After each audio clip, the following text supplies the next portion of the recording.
Welcome back to Forza Horizon 5. This is the FH5 Update 40, the Horizon Track Day update. Right out of the gate, I can tell you this is going to be a very controversial update. Some people are going to love this update, and other people are going to go, really? Those? You'll see what I mean in a second. We have 4 new cars in this month's update. We have a ton of Event Lab stuff, probably the biggest update to Event Lab yet. And we've also got to talk a little bit about Forza Horizon 6. You'll see what I mean. This is going to be a really interesting one, so buckle in. Real quick, though, before we jump into today's update, I wanted to let you know we are officially bringing it back for a limited time. Right now, on the AR12 store, when you buy 2 sticker packs, you can get a 3rd pack completely for free. And to celebrate that, we dropped 2 new sticker designs, like this one, the Bad Driver on Board sticker. And as much as I would love to show you the 2nd sticker design, if I did, this video might get demonetized. So if you want to check it out, I'll have a link in the description down below to the store. So go grab some AR12 stickers right now. There is no discount code. Just add the stickers to your cart and you'll get the discount automatically. And while you're there, don't forget to check out our AR12 winter hats, which are perfect for the holiday season. These will be linked down below as well. They ship worldwide. Go check them out. Anyways, let's jump into the FH5 Update 40 and start it off with the festival playlist. In week number 1, you can unlock literally one of the most requested cars. It is finally here, the brand new Porsche 911 GT3 RS. Yes, the developers finally did it. You can unlock this thing by getting 20 points during week 1 of the festival playlist, so it should take you all of 20 minutes or so to unlock this thing. It is literally one of the most requested cars in Forza Horizon 5, and for good reason. It is an absolute monster. It's got an awesome 4-liter flat 6 that puts out 520 horsepower. Porsche will tell you it does 0 to 60 in about 3.2 seconds, which is a lie. Multiple people have tested their GT3 RSs and they can actually do 0 to 60 in about 2.7 seconds. It is honestly the ultimate road legal race car. It has a DRS flap on the rear wing that you can open and close manually to get more airflow through and therefore more top speed. It is the 4th fastest production car ever to lap the Nürburgring, which is just mind-blowing. At the moment, the new 911 GT3 RS is probably one of my favorite cars on sale today. I absolutely love these things. Even though there was that one time when one absolutely embarrassed me on the racing circuit when I was going full throttle and it made it look like I wasn't even trying. If we could just gloss over that, they're incredibly quick cars. Let's move on to week number 2, though. And in week number 2, we can unlock this thing, another super requested car, the Porsche 911 Dakar. There's actually some funny stuff going on behind the scenes with this car, though. For some reason, Forza isn't calling it the Porsche 911 Dakar. They're calling it the 911 Rally. I've got to assume there's some funny licensing going on behind the scenes with Porsche and Dakar and the way Porsche licensed the Dakar name for the car in real life. Maybe they don't have the permission to grant that name to other people. I have no idea. Licensing, it's complicated.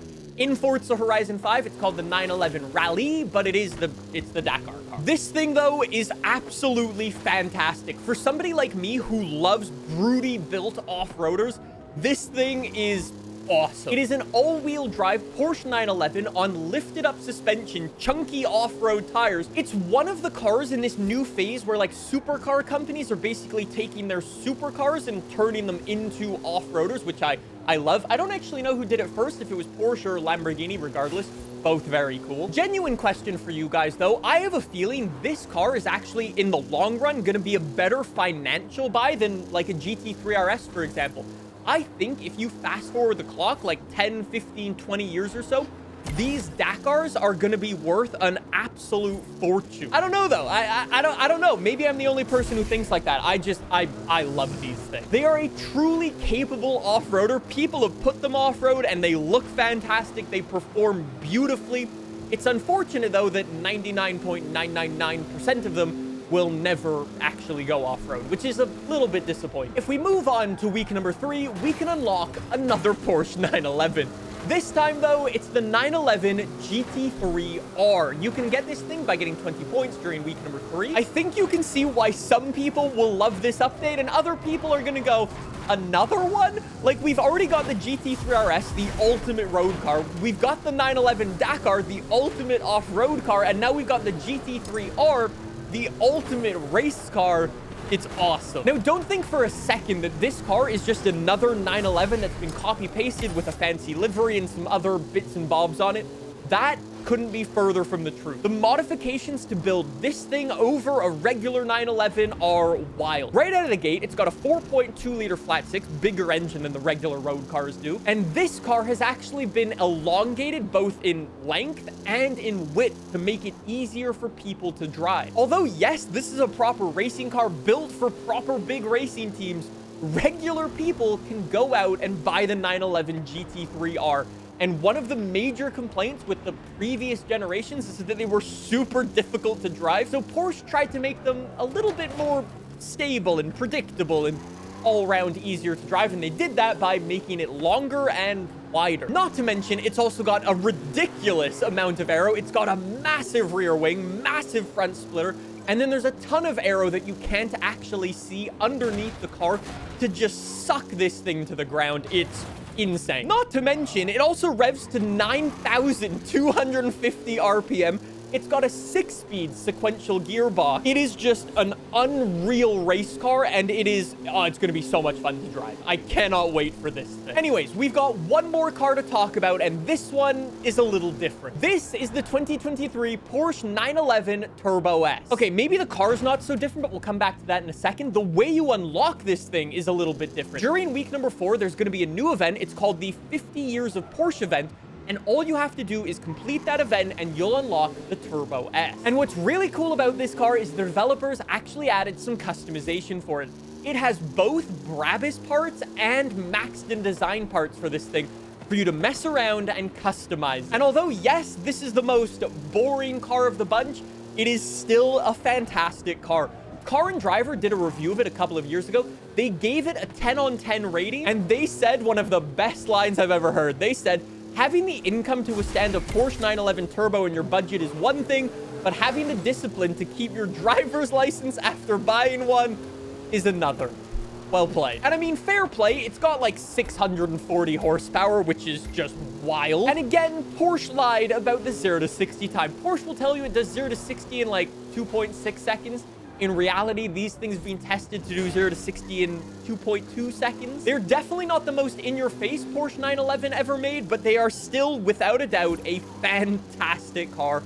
And again, can't wait to unlock that. So those are all 4 cars that are getting added into the game this month, but we are not done with the new stuff. The developers are also adding in some new Event Lab stuff, and this is where things get a little crazy. The developers are adding in, and I'm not even joking, 71, yes, 71 new props into the event lab, all themed around Halo. They're adding in things like energy shields, light bridges, even the Pelican is gonna be a new prop in FH5, which is really cool. And the new stuff doesn't just stop at the props. The developers are actually giving us the ability for the first time ever to change the skybox. They're giving us 2 skyboxes from Halo, a night and a day version, so we can go in and mess around and make a Halo event feel like a proper Halo event, which is just really cool. Fair play, developer. And actually, on the theme of Halo, the developers are also adding in 3 Halo songs into the radio stations, which is also cool. Here they are. And last but not least, for the new stuff, the developers, because this is Horizon Track Day at the end of the day,